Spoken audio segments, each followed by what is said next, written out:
Can you scroll? I'm sorry, is that Stephen? Yes. Yeah. Jill, Yeah, I'm sorry, I didn't hear that last thing you said. can you scroll the screen up, please, so I can see the land acknowledgement screen? Good morning, everyone. This is the November 2024 meeting of the Behavioral Health Committee for the Whatcom County Incarceration Prevention Reduction Task Force. Before we begin, we acknowledge that we are gathered on the traditional and unceded territory of the Lummi, Nooksack, Samish, and Semiahmoo people who have cared for and tended this land since time immemorial. Truth and acknowledgement are critical to building mutual respect and connection across all barriers of heritage and difference. We begin this effort to acknowledge what has been buried by honoring the truth. We pay respect to their elders, past and present. Please take a moment to consider the many legacies of violence, displacement, migration, and settlement that bring us together here today. And please join us in uncovering such truths at any and all public events. I'll call the meeting to order. Thank you all for joining us this morning. The first item on the agenda is we have a couple of new members. We'd like to introduce them and introduce ourselves to them. Dan, you want to take this? Yeah, I'm happy to take that. Thanks. Good morning, everyone. Thanks for joining us here today. I know it says introduction of new members, but I want to make sure that everyone knows each other. We've got several members here that are relatively new and a few that are new this morning. So I'm just going to go through the screen real quick here and just call out on people and just maybe identify yourself and maybe just a sentence or two as to why you're here joining us on this committee today. Dr. Wu, do you want to begin? Sure. I'm Ying Wu. I'm a retired family physician, and I'm an intern with the Chuckanut Health Foundation. Thank you. Melora? Morning, Melora Christensen. I'm with Whatcom County Health and Community Services, the Response Systems Division. And Peter Frazier. Hi, I'm Peter Frazier. I'm co-chair of the Incarceration Prevention Reduction Task Force. I'm here because I'm vitally interested in the health of the people of our community. Thanks, Peter. Jill Nixon. Good morning, I'm Jill Nixon. I'm the legislative coordinator for the Whatcom County Council Office and staff support for the Incarceration Prevention and Reduction Task Force. Thank you. Cedric Johnson. Hi, everybody. I'm Cedric Johnson. I'm a lifelong Bellingham resident, and I work with community health centers all over the country. Thanks, Cedric. Good morning. Deborah Hawley. Hi, I'm Deborah Hawley, and I represent a consumer. My son is a frequent user of the Whatcom County Jail.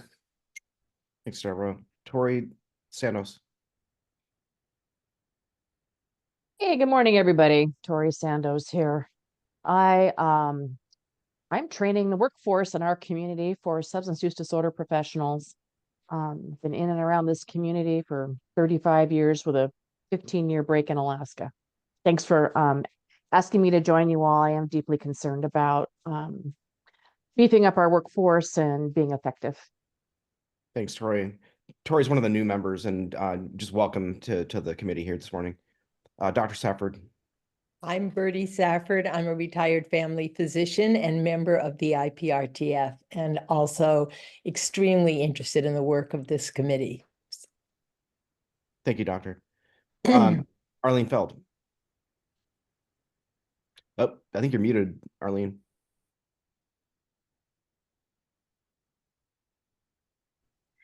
I'm supervising new interns in the behavioral medicine department, and I've been on the IPRTF for at least 5 years, and I am very proud of this organization for what it's accomplished, and it's made me exceedingly happy in the midst of difficulty. And So I served as a committee chair of Law and Justice last time. And I'm a licensed marriage and family therapist. Thanks, Arlene. Danny Carroll. Hi, good morning, everybody. My name is Danny Carroll. I'm one of the new members as well. So thank you for asking me to participate. I currently am the new Bachelor of Social Work program director and faculty at Whatcom. And so along with Tori, training up the workforce for Whatcom County and the surrounding areas. Thanks, Danny. Yeah, we've got really good representation from Whatcom Community College here. My just point of fact, my wife works there, so that's why I met a lot of these fine folks here this morning. Kyle Nelson. Hi, Kyle Nelson. I'm a lieutenant with the Bellingham Police Department. I oversee half of our patrol division. Welcome, Kyle. Pam Jacobs. Hi, folks. I apologize for being late. I am Pam Jacobs. I'm the Behavioral Health Director here at Unity Care Northwest. Good morning, Pam. Mike Happy Kelly. to be here. Yeah, thank you. Yeah, Mike? good morning. Mike Hill here, and sorry my camera's off. I'm in a funky internet space right now. But Emergency Medical Services Manager for the county and been on this committee for about, I guess, 6 years now. So good morning. Thank you. Welcome, Mike. And then Stephen, you want to introduce yourself as well? Yeah, hi, everyone. Welcome to Tori and Danny, especially. I'm have the honor of being Dan's co-chair on the Behavioral Health Committee. I'm also chair of the Behavioral Health Advisory Committee with Melora for the County Health and Community Services Division. Excellent. Thanks, Stephen. And I'll go last. Dan Hamill, Bellingham City Council President, co-chair of this committee, and I've been on the task force, I think, for 9 years at this point. So we'll go ahead and get started. I'm going to turn this back over to Stephen, and he's got some remarks to introduce Melora. We've got a pretty full agenda today, so we'll try to get through everything. Go ahead, Stephen. Thanks, Dan. Those of you who've been here for the last couple meetings appreciate that we've been trying at a low incline to bring everybody, including our many new members, up to speed on the totality of the kind of behavioral health inquiry and planning lies ahead of us with the jail initiative having passed. That's a heavy lift. And it can't be done by us. We're an advisory body to an advisory body. But it needs to be done in coordination with a lot of the doers who will be both planning in concrete terms and then implementing plans for expanding behavioral health services in the community and in the jail.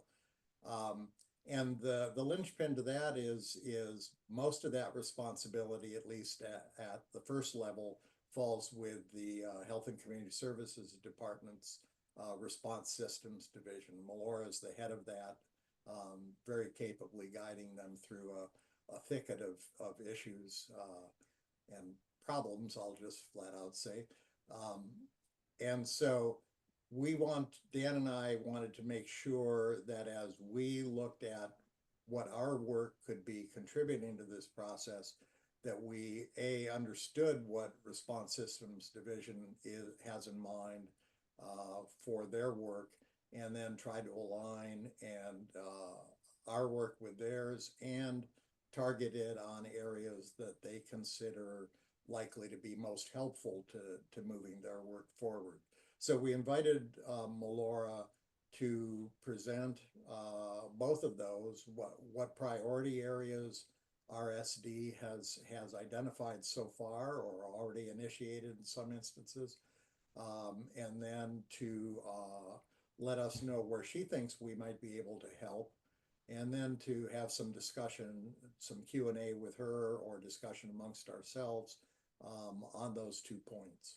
So I'll cut off my introductory remarks there, and Melora, I'll turn it over to you for your presentation. There is a list, I'll just note, in your packet. And Melora, before you take over, I'll just note that we've been joined by Brian Estes, also committee member. Brian, you want to introduce yourself?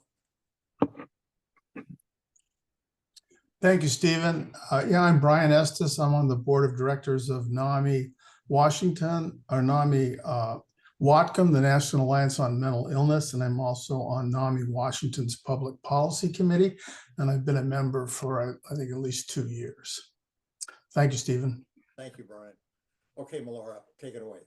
All right. Thank you, Stephen, and good morning, everyone. As I have been talking with Dan and Stephen, it made sense for me to try to do as much of a download and give some historical context to all of you. Some of this will be repeat or refresher, but hopefully this will be new information as well. A little bit about myself. I'm a licensed independent clinical social worker. I've been working here in Whatcom County in that capacity for the past 12 years and spent 7 of those years working in permanent supportive housing, opening and operating Francis Place, which was our first permanent supportive housing program with Catholic Community Services and Catholic Housing Services, and then transitioned in 2019 to the GRACE program, which is ground level response and coordinated engagement, and was our first kind of community-based, Whatcom designed high utilizer program. Many of the people on this call were involved in that creation. And since then, there has been a lot of growth and change. Significantly, the change that those programs and the work that I'm focused on now is part of the Response Systems Division. And I'll just say for those of you that are maybe newer to this work, Health and Community Services, formerly known as the Health Department, has a really clear purpose, and that is advancing equity and partnering with our community. And we have 5 Ps: to promote health through policy and systems improvement, to prevent disease and injury, to provide accurate and reliable health communication, information and data, to prepare for and respond to emergencies, and preserve a healthy environment where everyone can thrive. And, I see our work in the Response Systems Division very much in those 5 Ps. When the decision to kind of do some restructuring at the county and bring the GRACE and the LEAD program, which is another intensive case management diversion program for folks that are well known to the legal system, when the decision was made to bring those into the county, there was a restructuring of leadership around behavioral health components. So many of you worked with Ann Deacon for years and know her and her leadership. And she was the manager of the Human Services Division in the Health Department. And when she left, how do you fill Ann Deacon's shoes? Well, it turns out you don't. You just restructure and figure out how the next generation of leadership can step into that. And so the health department decided to kind of move things around and to create the Response Systems Division. And I'm going to show just a quick slide because for those of you that are more visual, I think it's helpful to just have a quick explanation of what that looks like. So hopefully you can see that. So there are actually 6 divisions in Health and Community Services, and Response Systems, or RSD, is one of them. Ann Deacon's work, which was in Human Services, is partially in RSD and also now partially in Community Health and Human Services.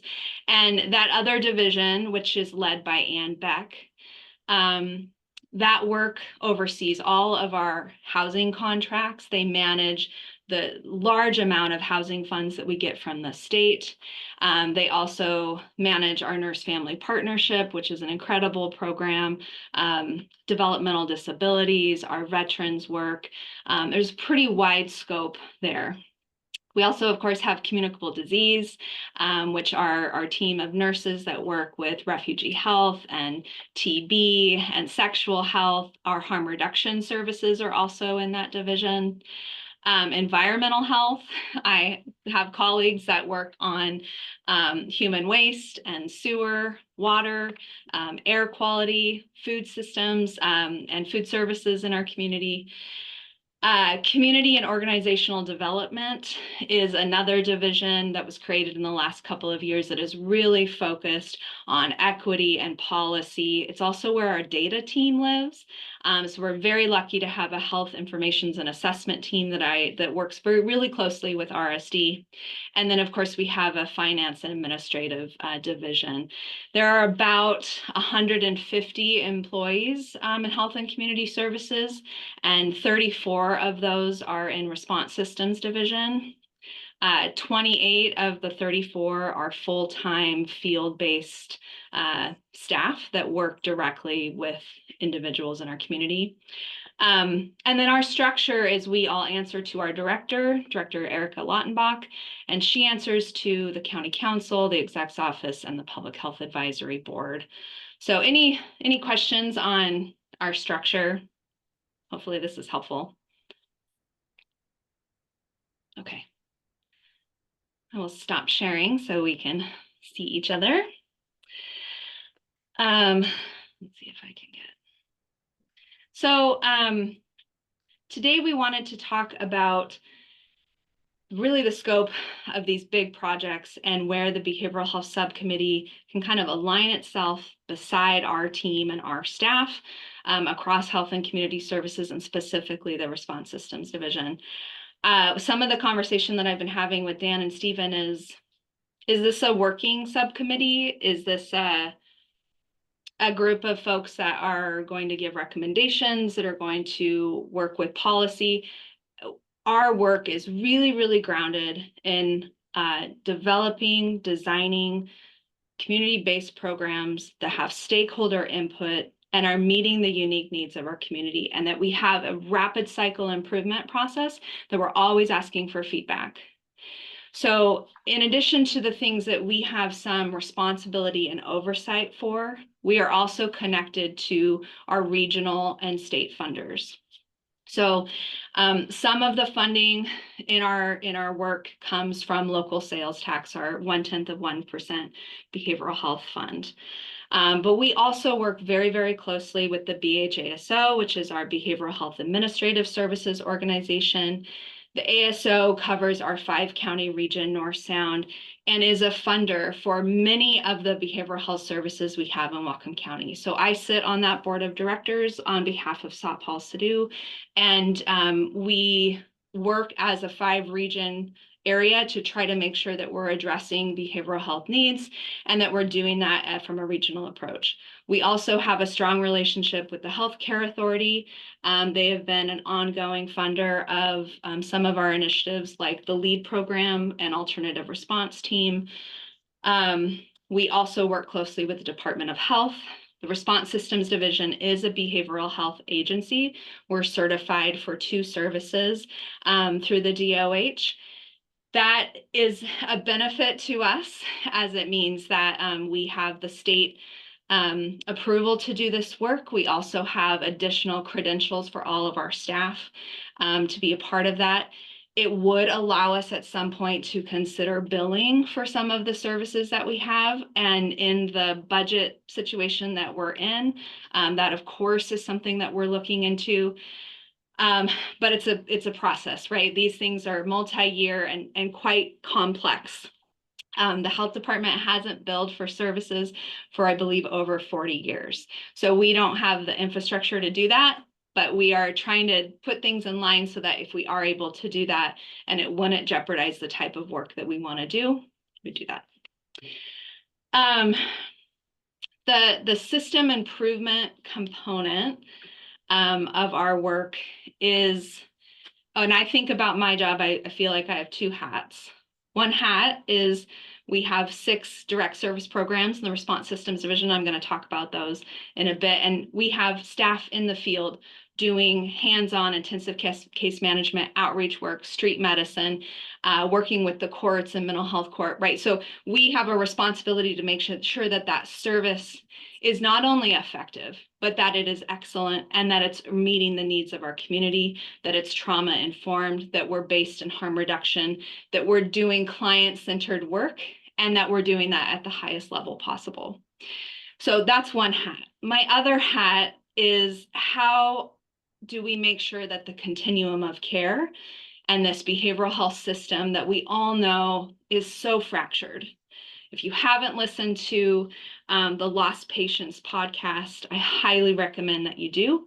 I think there's a quote in that podcast that says, let's stop talking about the broken system, because we actually don't have a system. There was never a system built, so it can't be broken. What we have is a design that was never meant to work together. The architects didn't talk to each other, right? And we deal with that every day, and working with different funders and trying to figure out why we have to jump through these hoops when this other agency needs us to jump through these hoops, right? The architects haven't been talking to each other, so it doesn't have a design. So if, for us as a community, if we could map out this continuum, if we could actually understand what it is, then we could start to add very unique and specific solutions to our local, regional, and state system that would make a difference and change the outcomes of the individuals that we see in our community that are suffering from mental health challenges, from substance use disorder, from homelessness, from extreme poverty, from years of trauma. We have to be able to map this and see this. So that's the other hat that I'm wearing, and I think that hat is so tied to the Behavioral Health Subcommittee, because your work in the IPRTF and the Justice Project is so focused, right? But we know that everything in the system, behavioral health touches it. If we're gonna build and design a new jail, if we're gonna do reentry different, if we're going to ask for different education and training for first responders or dispatchers, all of that is grounded in a need for an understanding of behavioral health. And behavioral health, right? The behaviors that we have that can sometimes be healthy and beneficial, and that at other times can be so harmful to ourselves and to others, right? It's a spectrum. So I guess I'll just stop there. Any questions before I move into our priority areas?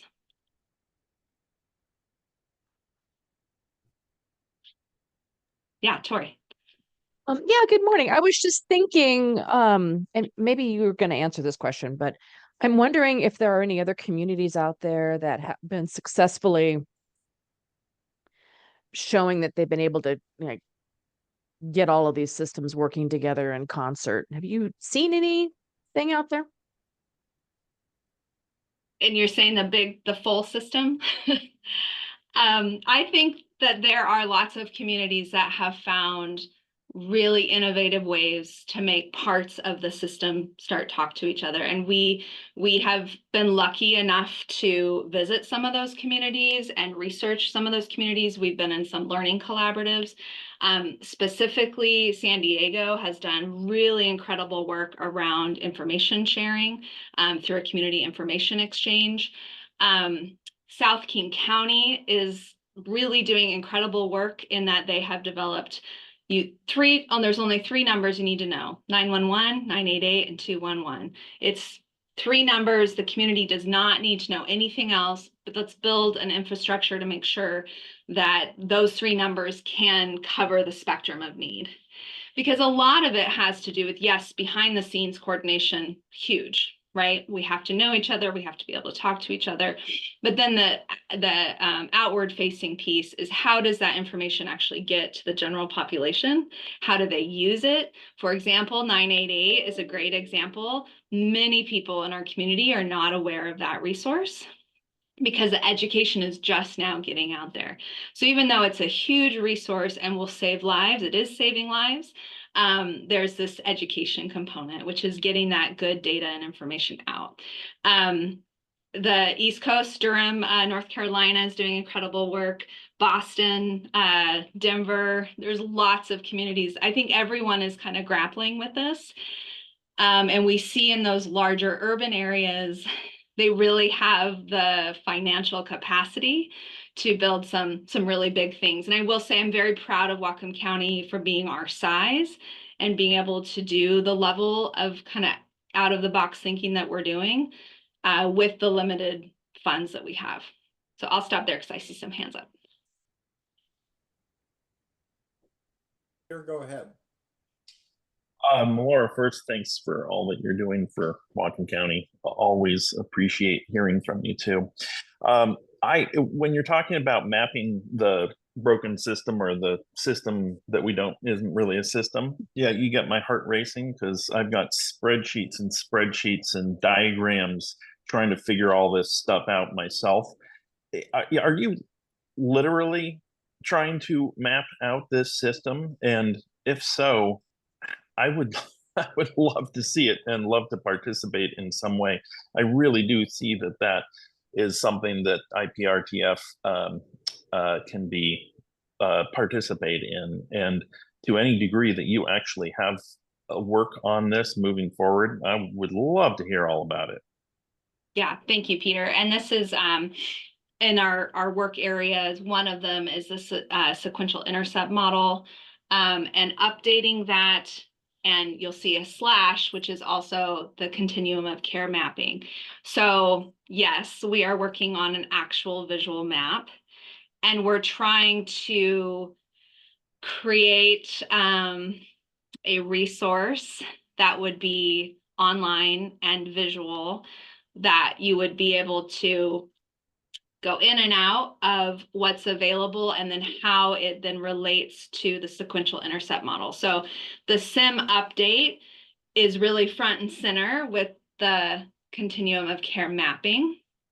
And we have some new resources in our community like whatcomresources.org, which is our new community information exchange that should have all of the information for all of the resources on one database, on one website, so that social service providers don't have to have a binder that has to be updated with paper every 3 months and it has outdated information.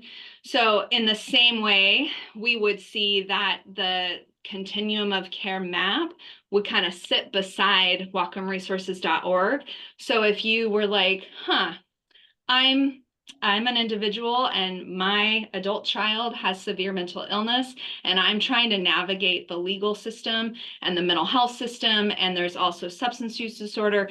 How do I even go about doing that? So having it as a visual tool for us to understand the complexity of the system with links that would take you into the depth, right? You want to do a deep dive on the Healthcare Authority and how they fund behavioral health services across the state. Well, there could be a link for that, right? So that's our vision. We are still at the whiteboard, but as the sequential intercept model work really gets going, we'll be working with the administrative offices of courts.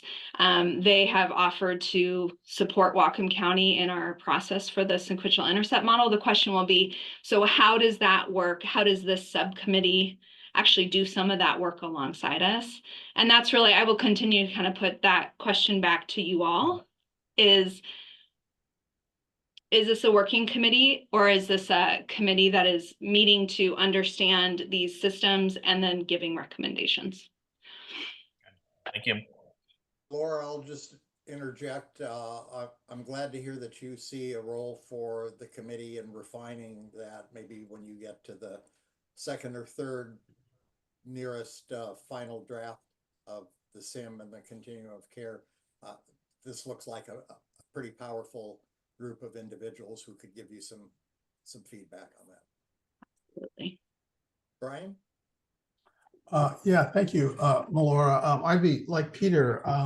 I'd be interested in working with you or talking about this in more detail. I have some experience with government, benchmarking and performance measurement when I used to work for the federal GAO and also with King County. And I think it's a tribute to you and the response division that especially the community connector function is very unique. And I hope maybe you can talk a little bit about that more later on. But also I had a question about 988 kind of models around the country. And I know the state legislature, perhaps you visited Arizona with they have kind of a more of a regional approach to 988. And also they have a different kind of drop off procedure with law enforcement at mental health facilities. Maybe you could just talk about that a little bit, and what are there any lessons learned there for Whatcom County? Yeah, absolutely. Arizona is really leading the country in coordinating response to behavioral health challenges. They have a agency, and I'm totally spacing on the name, but I can get the information to you all.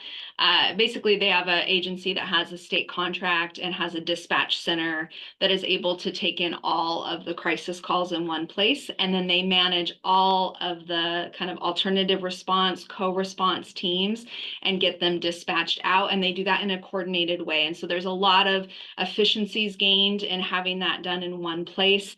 It's very sophisticated tech, similar to what you would see in a 911 dispatch center.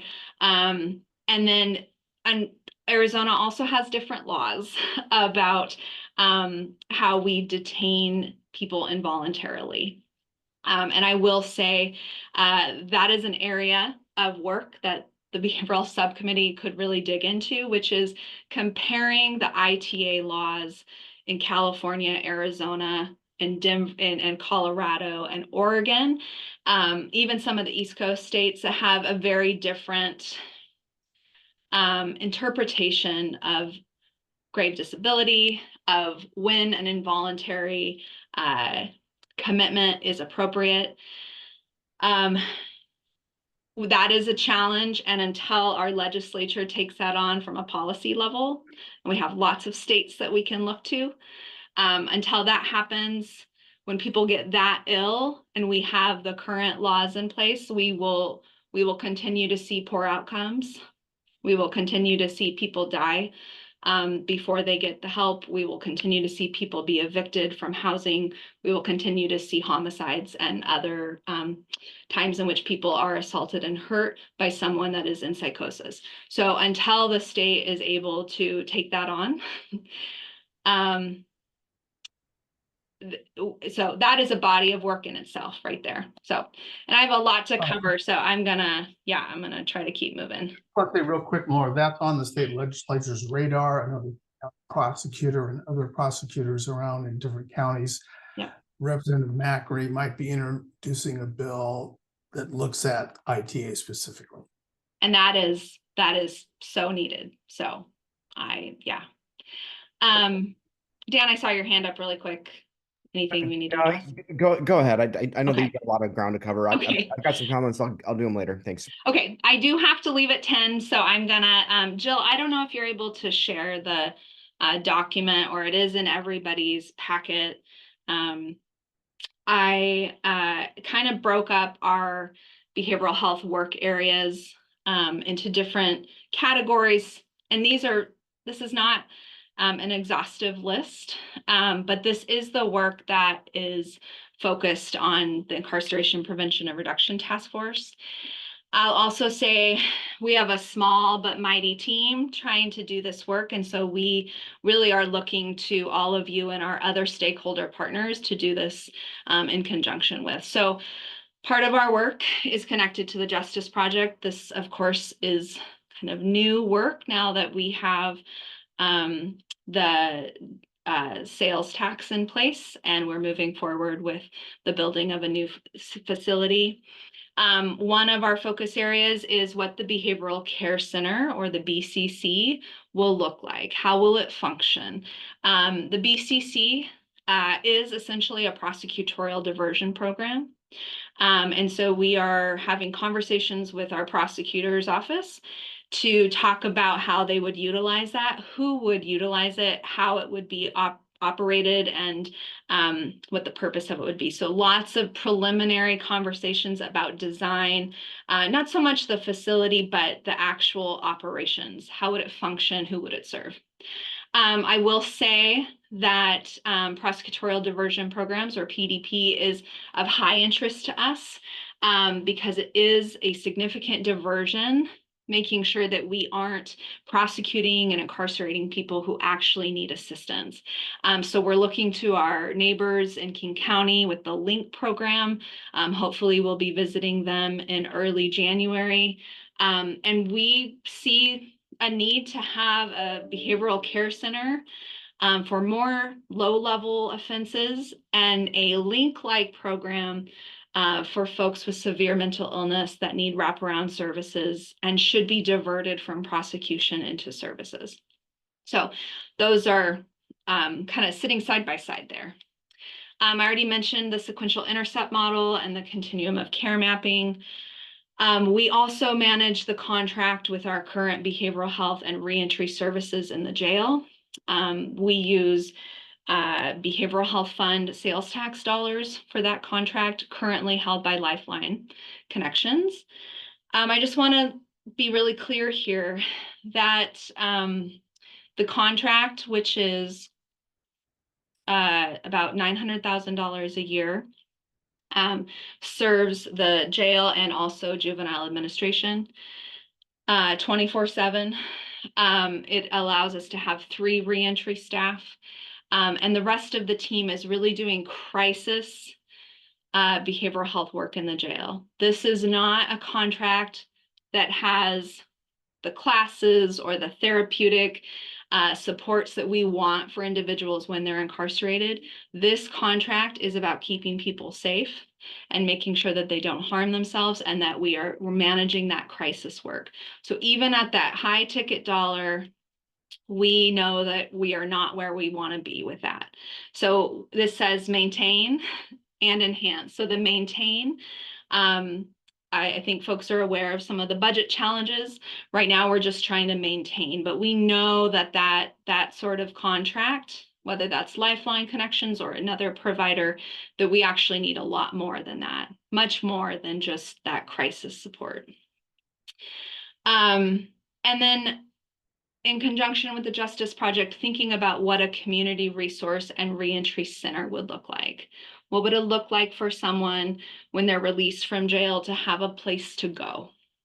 A place where they get a cup of coffee and they can use the phone and they can plug their phone because it's dead, and they can potentially connect with a caseworker. They can maybe get transportation to their next step. They can do that work, and the reentry people that they know from the jail, they also see in this center, right? So there's continuity of care. So we love this idea, and we want to make sure that it's part of the Justice Project. I'm going to transition to the Division Street Behavioral Health Campus. So on this campus, currently, we have our Ann Deacon Center for Hope, which is our crisis stabilization center. We have 16 beds for acute medical detox and 16 beds for crisis triage. We work very closely with those providers, Compass Health and Pioneer Human Services, to make sure that they're full and that the services that they're providing are being utilized by the community. One of the roles that we do in that work is we have a monthly crisis system oversight committee. That's making sure that all of the individuals who are using the Crisis Stabilization Center are getting together and talking in real time about how things are going. We also manage a feedback form. So when things don't go the way that we would hope, we ask for our community providers, whether it's the hospital or law enforcement or a judge even has used the form, to give us some feedback and tell us how it worked, how it could be improved. And that real-time feedback is that when I talked about a rapid cycle improvement process, that's what we're talking about. Like, what is working, what's not working, how do we take that information and then change the process to make it better for the individual and then also for the partners that are working there. So that's already there. What's coming is a 23-hour crisis relief center. The RFQ has just gone out for bid for that facility. So we have not broken ground yet, but we are in the design phases. We have secured most of the capital dollars for that build. And right now the plan is that the 23-hour crisis relief center will be a recliner model observation space. So people can be there for up to 24 hours. It's not considered inpatient treatment because of that timeline. So it allows us to serve more than 16 people, which is the reason why our other stabilization units are at 16. That's a federal law. And so the goal will be to help stabilize that individual, figure out what's going on for them and what the next step would be. There will be some nursing staff on site. There will be behavioral health staff on site. There will be basic needs support, like food and clothing and other basic needs. We hope to have partners like our designated crisis responders, have offices there, along with other key partners like our street medicine team. We're excited about this. The legislation is very clear that it is a no wrong door facility, and that people can't be turned away. So the criteria is you're in a crisis and you need to be in a space, right? We don't have places for people to go right now. We're doing well on figuring out how we can have good response, right? We have lots of examples of how we're doing well when we're responding to crisis, but then where do you take that person? And Lieutenant Nelson would tell you there's not a lot of spaces for law enforcement to take people. When they meet criteria, detox and crisis triage, it's a great place for them to go. But what about when they don't meet criteria or when law enforcement needs to get back on the road? Right. So our goal is to have that drop off time be anywhere from 5 to 10 minutes for first responders. The building is big and we are in the process of talking about what else could be in that facility. There has been some talk about a behavioral health urgent care, which would allow individuals to go there instead of the emergency department when they are looking for a med change. This is quite common for folks when they're in a behavioral health crisis to end up in the emergency department asking for medication support. Not really what the ED was built for, but there isn't often another good option for them. And so it would be great to come back to this subcommittee at some point and get some feedback on what you all would like to see in that space. And I imagine in the next 6 months, those conversations will be happening. We're also expanding medication for opioid use disorder through a partnership with the City of Bellingham and Deejwal Leach, Swinomish Tribe. We're hoping that this new operation is up and running in the first quarter of 2025. And that will be 6 days a week. MOUD for individuals that are struggling with SUD and opioid use disorder. Deejwal Leach and Swinomish have done an incredible job of purchasing and getting certified to medical mobile units or MMUs. Those are big RVs that are going to be parked at the Division Street campus that will be able to have medication on board that supports individuals that are struggling with opioid use disorder and other substance use disorder challenges.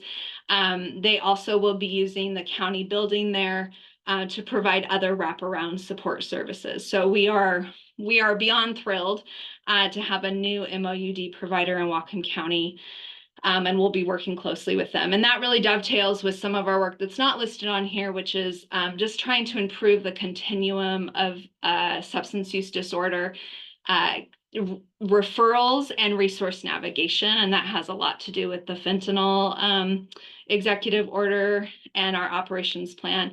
It sits, I would say, beside our work of the Incarceration Prevention and Reduction Task Force, but it's so connected, right? Because so many of the people that we're seeing in our justice system are also struggling with this.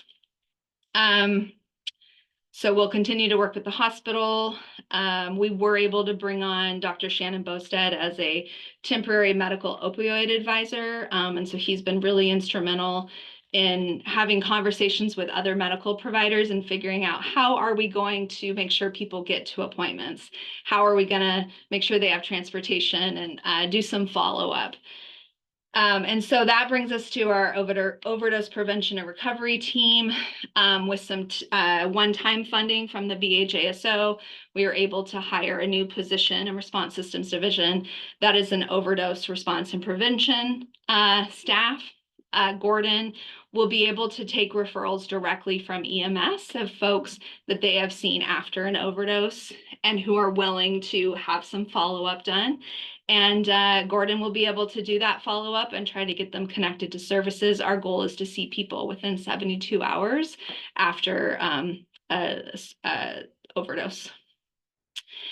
And then at the behavioral health campus, what's going to happen to the work center, which is part of our jail system, and that's on that campus now. Will that building stay? Will it be torn down? What else could be expanded on that campus?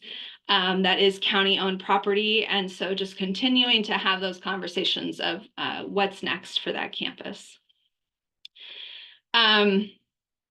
Next is True Blood. I'm going to touch on this very briefly, but we have applied and been awarded a True Blood grant through Disability Rights Washington. This is actually funding specifically for permanent supportive housing units that are set aside for True Blood class members, either former or current True Blood class members. And the covenants that we plan to build into those units would be for the next 25 years. So we would use this funding to make sure that individuals who have a mental health diagnosis and who became True Blood class members because they were waiting for competency restoration and were incarcerated during that time, that we know they have unique needs and housing is a specific component to their stability. And so we're still waiting on the court to finalize that, but it is a significant amount of money, about $7 million over 5 years to secure those housing units and provide support. So more to come on that. Would love your feedback. Workforce supports, both Tori and Danny talked about this. We can't do this work of supporting our community without the right workforce. And we saw what not having enough staff looked like over the past 4 or 5 years, and it's been really hard. It's caused immense stress for the agencies that do this work. And so our role is thinking about what can we do as a county to make sure that we're supporting that workforce. So one is providing ongoing trainings that are focused on resiliency and skills, specific skills for this workforce and the population they're serving, providing free continuing education units, doing all of the organizing to make sure those trainings are in place. We did 4 trainings in December, and we plan to do 4 to 8 in 2025. So we want to continue to do that. We want to continue to be a training hub for the workforce. We'll see if these next 2 pieces come to fruition in 2025 with the budget challenges. I don't know if they will. But the hope that we could have facilitated peer support groups for frontline staff. So this would be a space that frontline staff across the community could engage monthly. This would be shelter workers, housing providers, case managers, outreach workers, a facilitated space for them to talk through the challenges of their work, to be in community, to feel connection, and to also really grapple with the grief and loss and the vicarious trauma that comes with this work. Because we not only want to attract serious talent, we want to retain talent. And we want to retain talent in those frontline positions and not see them go into private practice after 2 years, right?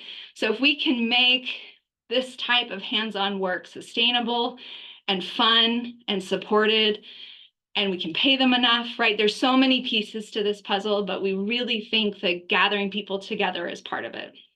And then the next piece to that would be having a plan and experts in place to support the community of providers after a critical incident.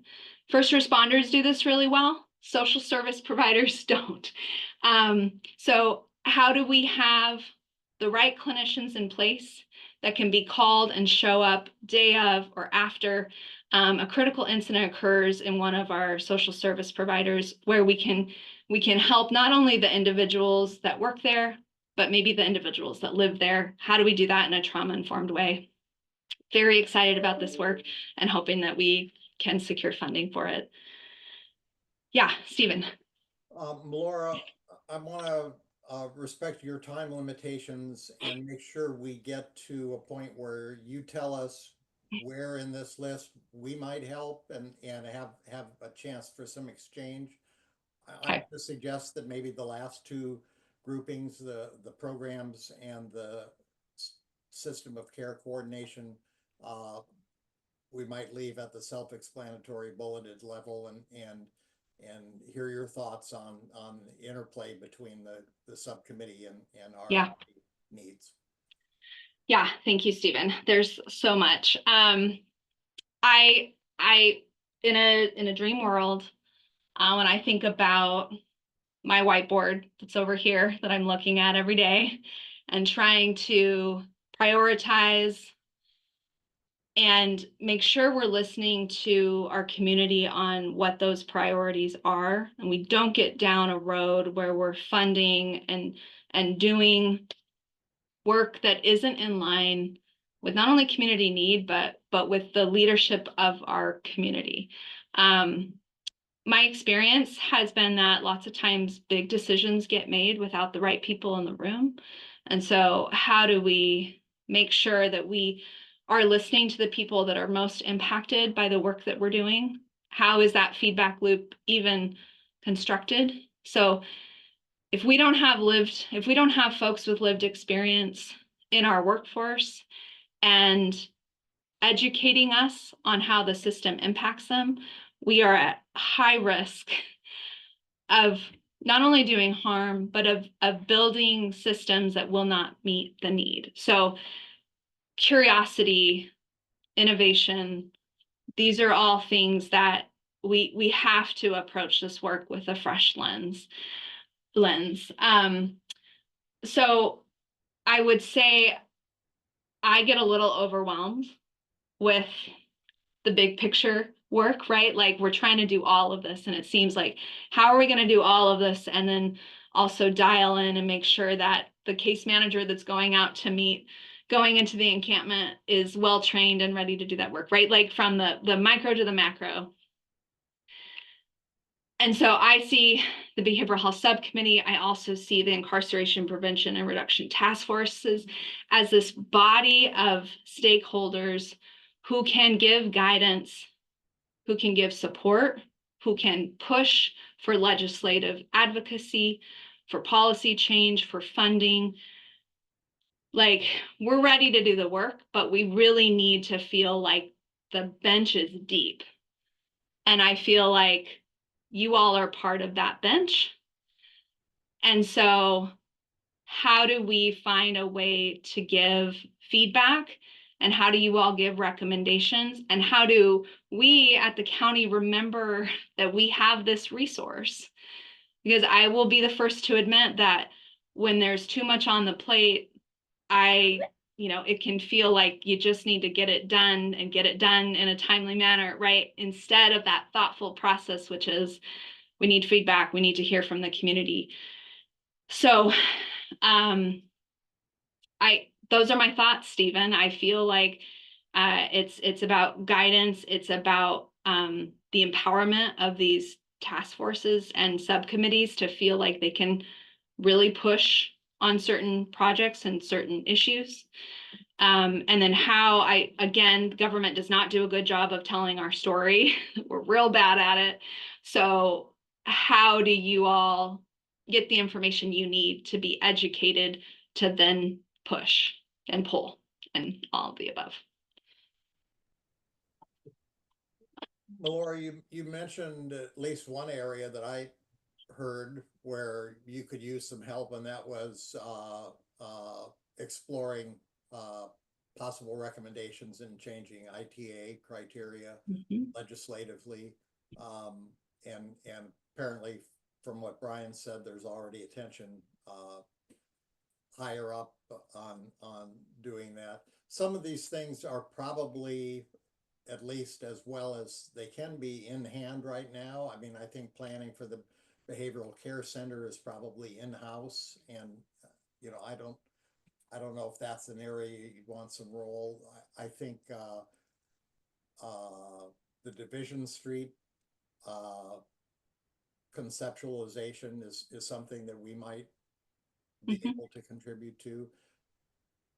One of the factors is that a lot of us have day jobs, and so adding on some other work, you know, small group work will be challenging. So I want to make sure we're using our time respectfully and efficiently, and that it's going to where you need the help most.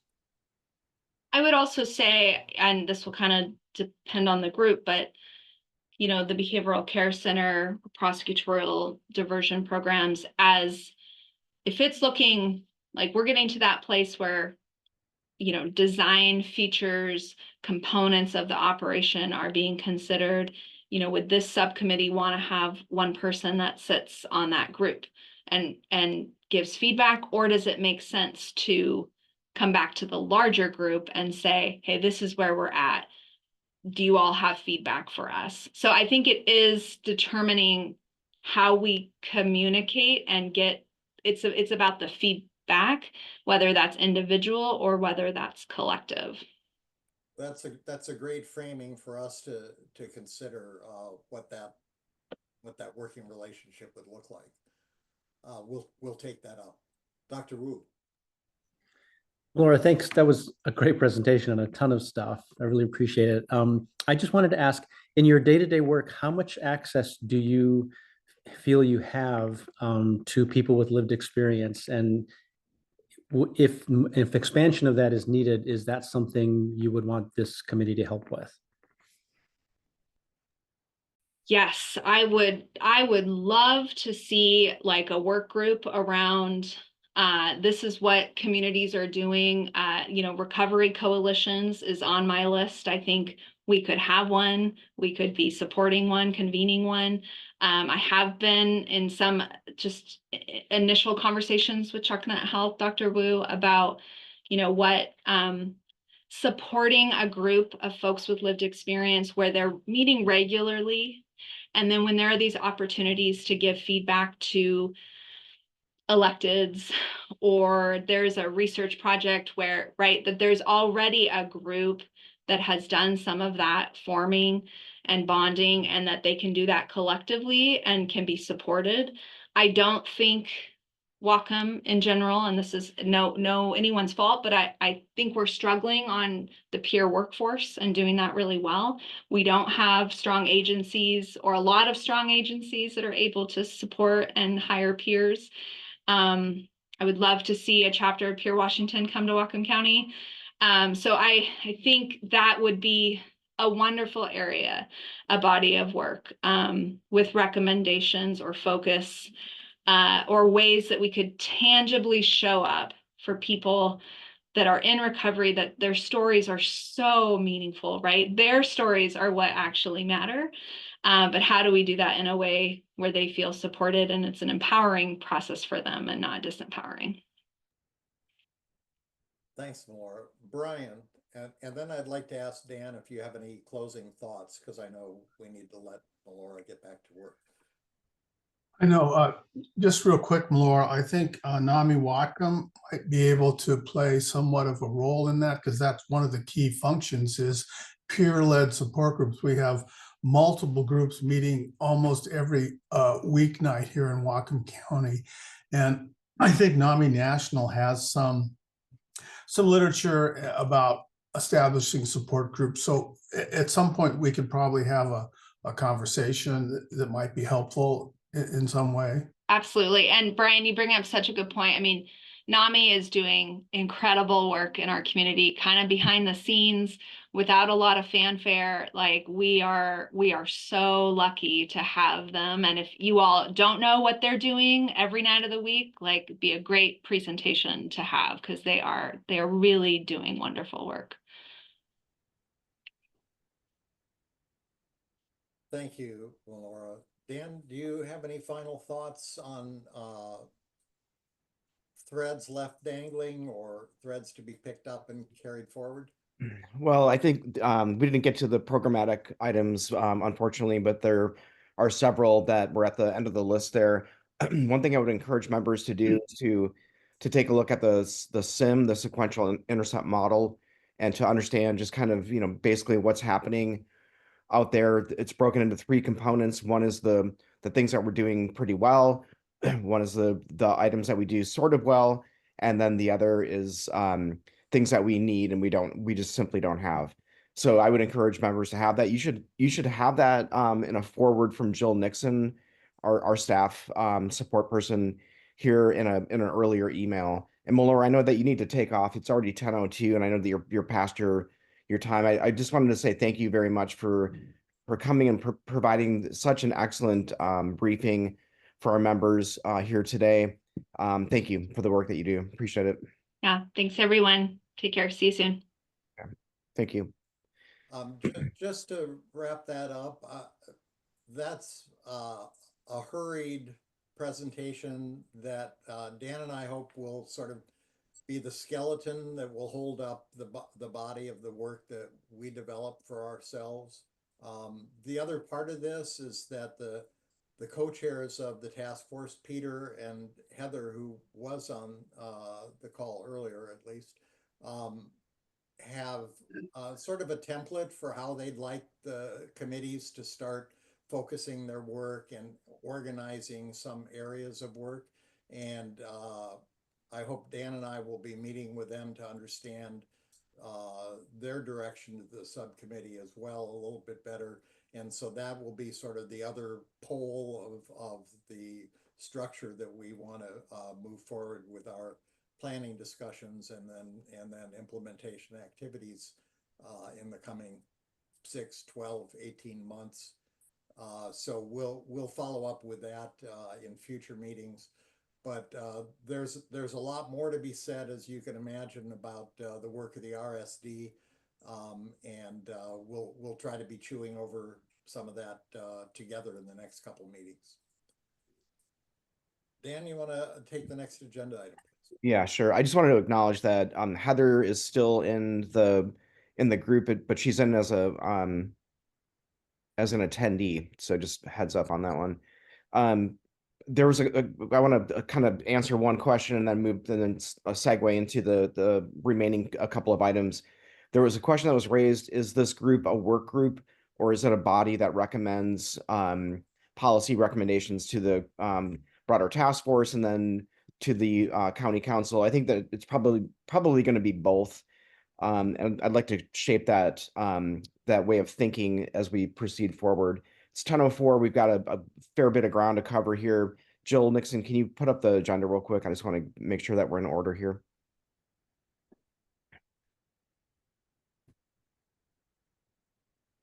Okay, so the next Hey, Dan? Yeah, go ahead. Just really quick, are we going to have any time at all to talk about some of the legislative asks for the upcoming legislative session, either today or at our December meeting? I brought that up several times, and I'm just not sure. How do you see us? Melora brought up a couple of issues. Are we going to take a position on certain things, or how do you see that playing out? That's a good question. I think that might come at the steering level or the broader task force level. I would, we've got basically 25 minutes left, and we have to accommodate for public comment, so it's even less than that today. We do have a joint meeting in December with the legal and justice systems. I realize that's fairly late in the game when it comes to policy recommendations, but I do want to assure you that at least the city, and I can only assume the county, has taken policy positions when it comes to things like ITA and other things that are related to behavioral health, independent of this body. Our next item is opiate and fentanyl oversight initiatives, and what we've asked fire and EMS to do is to provide us with some monthly overdose stats and And then we also wanted to hear from Dr. Wu on street level opioid testing pilot project. So if we can start with Mike Hilly, that would be great. Yeah, good morning, everybody. And once again, I apologize for the camera. I got a new computer, and for some reason, it's not working right now. But yeah, Councilmember Hamill and I had a conversation last week wanting to identify and create a regular sort of reporting on opioid data in the county. And we already do that in a fairly generalized way. We actually have a data dashboards that you can view online on the Whatcom County EMS dashboard. But in addition, also wanted to see kind of develop a local understanding of what's going on out there, especially with the types of mix of drugs. And so I offered to work with the medical examiner to see if we can get maybe a monthly or quarterly report on the toxicology of the drugs that are killing people out there. Luckily, and I assume the new ME will be doing this as well, but they contribute that data to the King County Medical Examiner's Office, where they put out a monthly surveillance bulletin of all the types of drugs that are out there that kill people. And that's a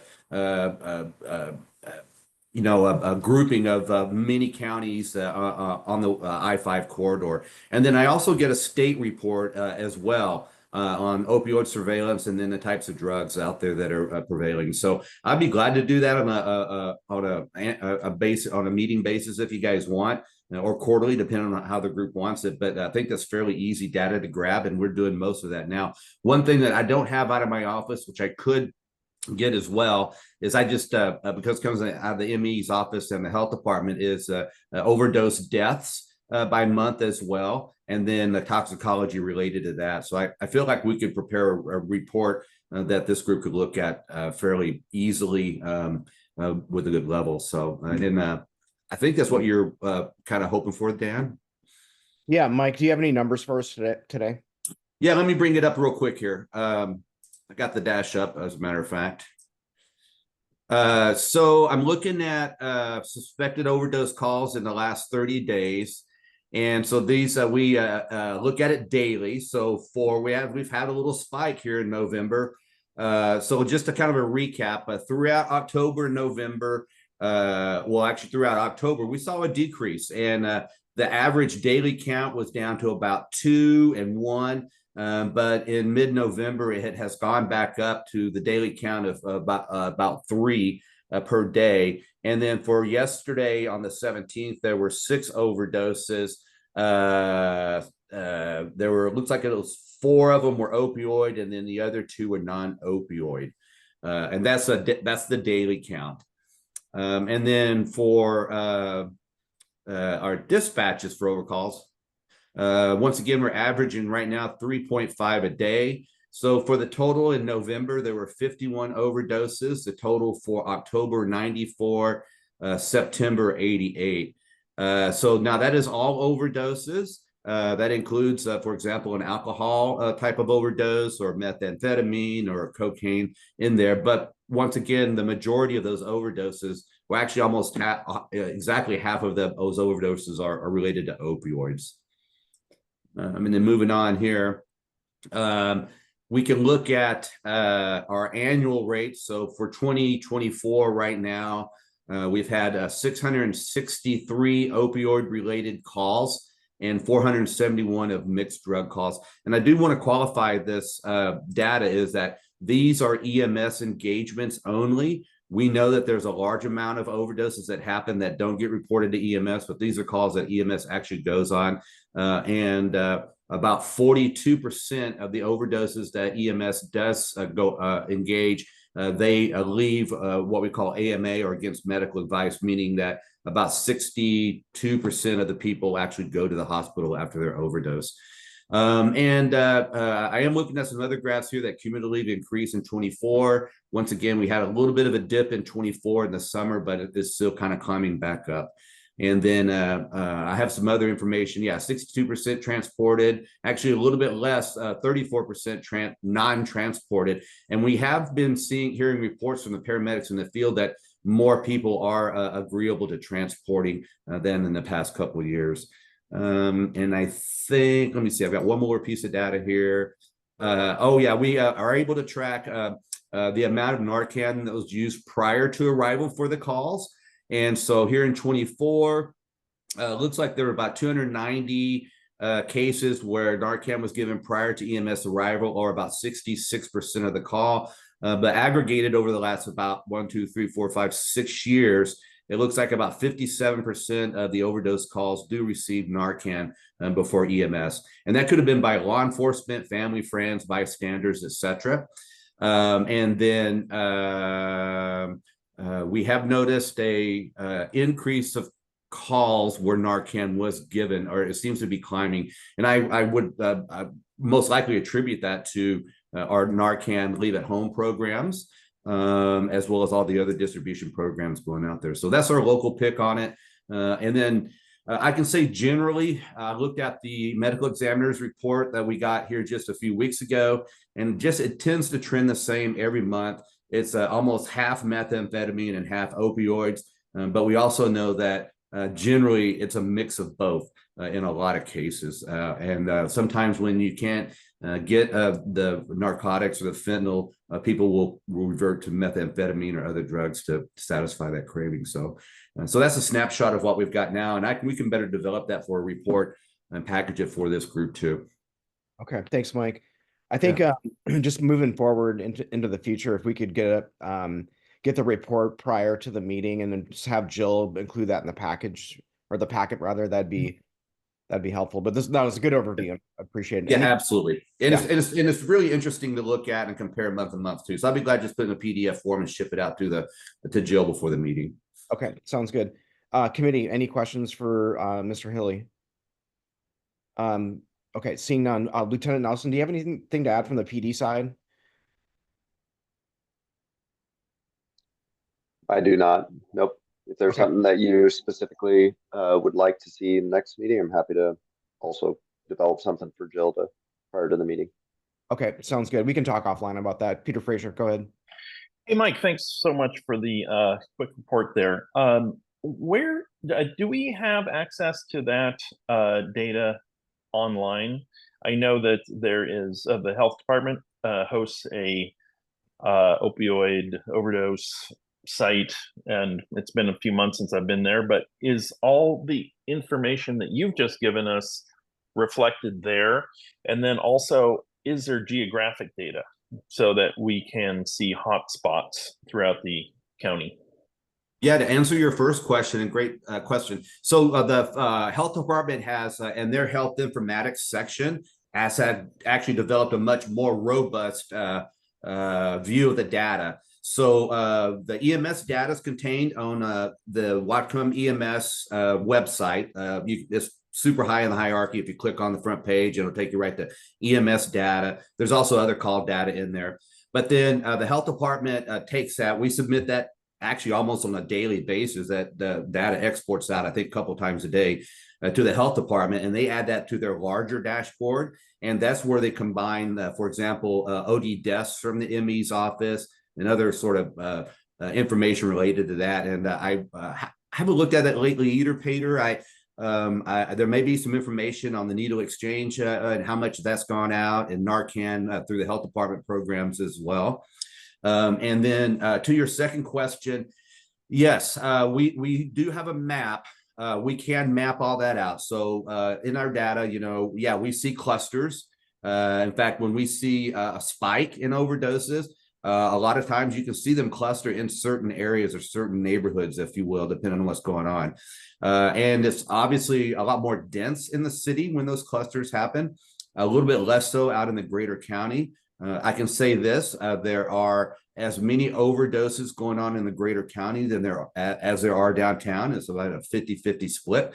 But it's interesting. It seems like, I don't have exact data on this, but it seems like more of the county overdoses are with people that are in housing situations as opposed to the county where many are unhoused. But yeah, it's about a 50-50 split of what's going on in the county versus the city. And we've been super reluctant to release a map like that in public because it can identify actual addresses, home addresses and stuff like that. And we really don't want to do that, but we can identify the clusters when they're happening and see them going in the county. Stephen, go ahead. Mike, thank you. I'm going to leave it to you and Dan to work out some of the details of this, but I just express my opinion that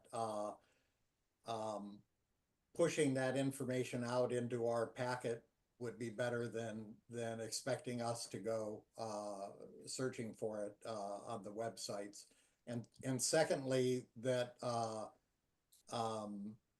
I would find it most interesting to have the longitudinal information to see the peaks and the valleys rather than, you know, a monthly snapshot of what happened just recently. So I know that's probably a little more work, but I'll let you and Dan work out the details of how feasible that is. Yeah, thanks, Stephen. And actually, a lot of that work's already been developed. I have an amazing data analyst in the EMS office there that puts that stuff together. So we can prepare a packet for it. Absolutely. You have a knack for top-notch data analysts, so. Well, I lucked out. Thank you so much. Excellent. Okay, I want to keep us moving along here. It's 10:17. I want to provide enough time for Dr. Wu for his thoughts and presentation.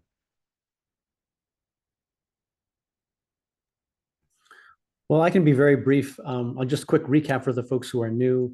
You know, there's been a recent trend of a decrease in overdose deaths throughout the nation and up and down the I-5 corridor. What I've been able to read in the national information is people don't have a clear explanation for why. Obviously, Narcan probably plays a role, but the drop has been pretty precipitous and quite follows geographic patterns. And, you know, I've always been suspicious, as have many, that it's actually a drug potency difference. And it's one of the basic pieces of information that I think we should have access to. So that's the thought there, is that perhaps we could obtain samples of drugs, samples of what is actually being used, and test it as close to real time as possible in order to have that information available.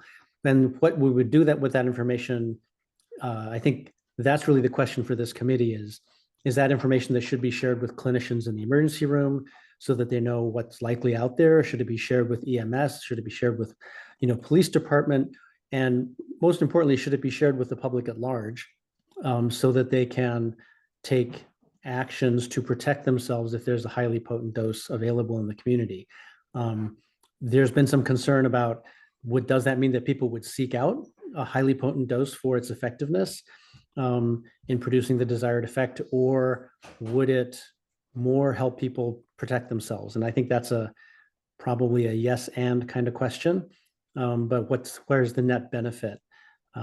I personally am probably biased towards finding, developing, and giving out that information widely so that people can make decisions for their own benefit, as long as we have useful resources for them to protect themselves with. I think we probably have the technical capability of doing this.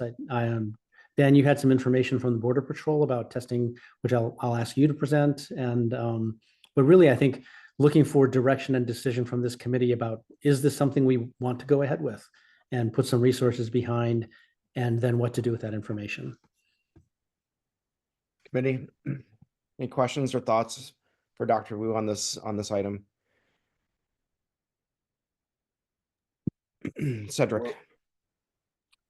Just say that I strongly support collecting this information. I don't know what all the logistics look like, so I think there are some questions about how exactly we do it. But I'm broadly in favor of collecting this information and distributing it fairly widely.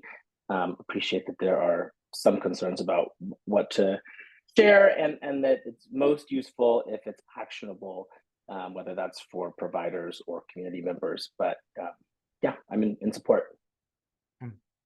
Dr. Safford. Sorry, okay. I think this is a perfect example of where if we had some kind of focus group of lived experience, it would really help inform us in terms of people that are actually currently substance abusers or recently not substance abusers.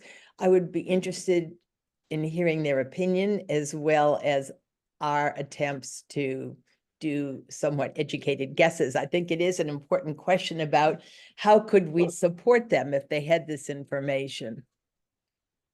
Thanks, Dr. Safford.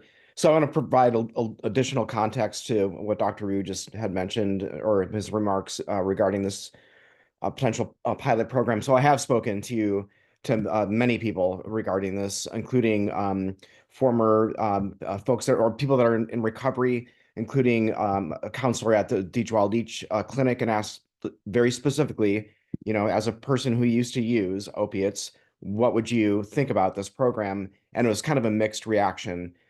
His thought was that people who are drug seeking may choose to seek this information out in a way that's probably not going to be beneficial to them.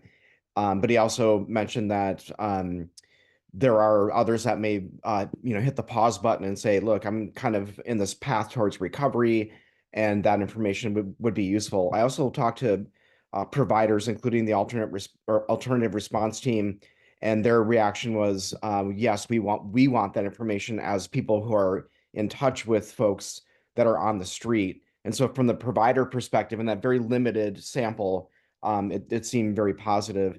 Also talked with police department, Bellingham Police, and there was kind of a mixed reaction from the person that preceded Lieutenant Nelson, Sergeant Johnson. There was kind of a mixed, like, well, it could go either way. I think the question here is, if we were able to get this information and to give it to providers in real time, there would, at least at the provider level, be that level of information out there. Whether or not the consumer, quote unquote, consumer level, whether that's beneficial, that is not clear to me at this point. So I think that it's my perspective. I share Cedric's perspective in terms of, I think that this could be helpful, and I think that it could be helpful at the provider level. If there's no cost to doing this, even better. There is a relationship with Bellingham PD and Customs and Border Patrol that could provide the potency testing in basically real time. So I guess I'm looking for direction from the committee here this morning to provide some level of direction beyond what's already been said.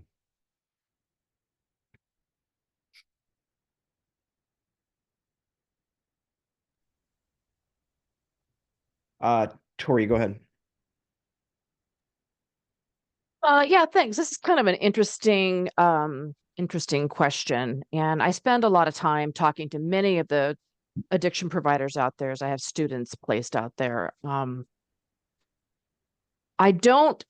My biggest concern about providing this information widely beyond providers is that I think we're going to see more people who are prone to risk taking than others. I'm thinking about youth who would see this as more as an opportunity if they knew there was stuff out there with more potency. But in general, I've also heard mixed reviews about whether or not this would be a good idea as well. We really need to understand at a high level that when people are in the throes of addiction, they do not make rational choices. They can't. And I think that putting this information out in general would just fuel it. And I think we might see more overdoses, or deaths rather.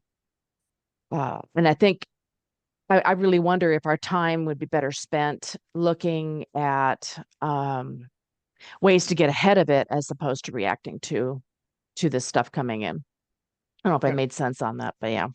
No, that's totally clear. I appreciate that. Peter Fraser, go ahead. Well, if you're looking for a series of opinions, I have one opinion on this. And based on what I'm hearing from you, you've basically done a one-person focus group going around and talking to providers and law enforcement and such.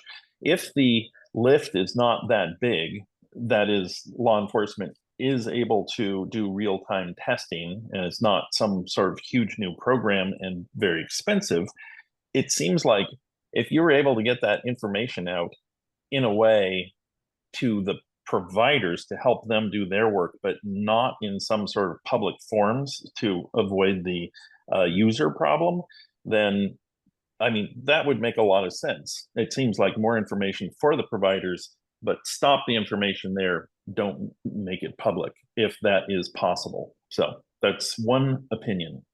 Okay, thanks, Peter. Lieutenant Nelson.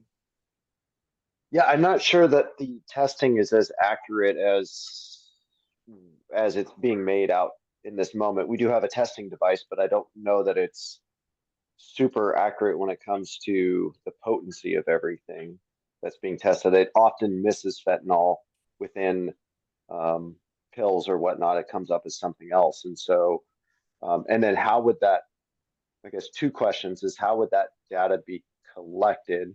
Would that be the police department's responsibility to then provide a report to somebody? So I guess I'll leave that first question. I don't know if that's, and these may be questions that are better served offline. But second, how does this help a provider? If somebody's treating somebody for an overdose, the level of potency of the drug that they consumed, does that, and this is a question for Dr. Wu, I guess, does that actually change how somebody treats that individual, or is an overdose and is treated similarly? It does make, I wouldn't say a qualitative difference, but it makes a quantitative difference just in terms of the amount of opiate in the system can require different levels of response with Narcan. Sometimes you just need more of it. You have to be watch out more for people to then relapse back into apnea. I guess my interest in this is, you know, when I just don't want a freight train to come hit us without us seeing it coming again. And so I think if we see a really highly potent batch come into town, it would just be nice for the system, I think, to be prepared for what is likely to happen over the next week or two. I suspect that the using population probably pretty quickly gets wind of this anyway. But you know, I see the potential harm. I'm not sure how much of a difference this would make, but I just, you know, one of my friends, emergency room physician said, if the freight train is coming, it's nice to know that it's on its way. Danny Carroll. Yeah, I think I want to echo what Stephen had talked about with the other set of data that we were looking at discussing earlier, but also seeing that longitudinally to be able to see, like, are there, like, where are we seeing heightened levels, et cetera? And then being able to compare that regionally and also federally to be able to just see, like, where we're at in terms of the intensity of doses, et cetera, like what's on the street. Thanks, Danny. Mike Hilly. Yeah, thanks, Dan. I think it would be, yeah, it would be good information for the providers out there. It really doesn't change how EMS resuscitates people out there, but it does add to the informational process of if there were mixed drugs. I do think that it would be interesting to understand how the fentanyl is being hidden in other lookalike drugs. And that's what I've seen over the years with especially kids that are given a Xanax, or they think they're taking ecstasy or something else, and it turns out to be fentanyl. And to me, that would be more of the warning piece, or maybe in the general way, that's the warning piece of, as we push out, you know, preventative education. But I think it'd be good to know if it's mixed. From the fentanyl itself, the potency level, I mean, somebody may be going for the higher potency, but I think fentanyl is fentanyl, and they're just going to take whatever they can get. I worry more about the drugs that they thought they were taking that turn out to be fentanyl and they're not. Okay, thanks, Mike. Committee, it's 10:30, so we're at time right now. I'm obligated to make sure that you get on with the rest of your day here, and I'm also obligated to provide for public space for public comment. I see that there are 3 attendees in the gallery, including a reporter. So Jill, do you want to query those attendees? Yes, if any of you would like to speak to the committee, please virtually raise your hand now. And no hands are raised, and I don't see anyone in our conference room. Okay. Okay. So our Dr. Wu, go ahead. Do you want to closing comments here? Oh, I just want to say, I wonder if how we feel about this and I'm not deeply attached to this idea, but I just wonder if we would feel differently about it if we were having this conversation in June. You know, when overdose deaths were spiking and with no Sure. end in sight. Sure. I think this is going to be a to be decided conversation. We're going to probably have to come back and revisit this one at our next meeting.